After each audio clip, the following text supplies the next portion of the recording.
When my wife and I bought our first home, we knew it came with an HOA. We figured it was harmless. Pretty flowers by the entrance, a few rules about lawns and mailboxes, nothing we couldn't live with. We didn't know how bad it could get until last summer. One night, my neighbor, Mr. Delaney, sweet old guy who'd lived here for decades, collapsed in his driveway. His wife, panicking, called 911 immediately. We live in a gated neighborhood with a single entry gate controlled by the HOA.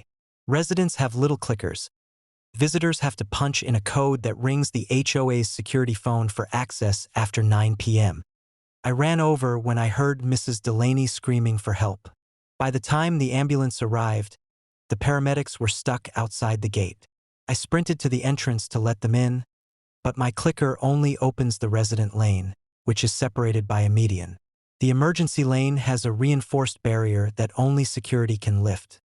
We pressed the call button over and over. Nothing. I called the HOA emergency line myself, straight to voicemail.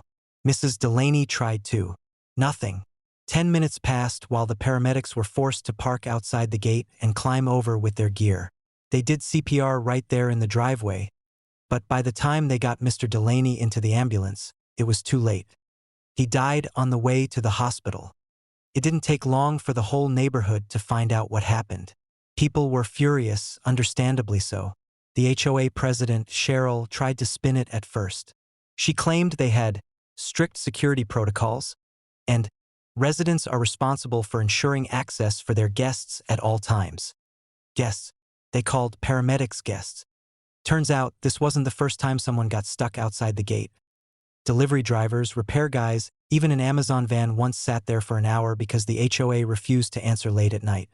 But someone dying because of it? That was the last straw. Mrs. Delaney filed a wrongful death lawsuit within weeks.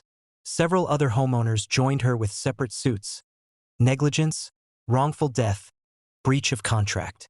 I heard the HOA tried to argue they weren't responsible for emergency services. The judge didn't agree.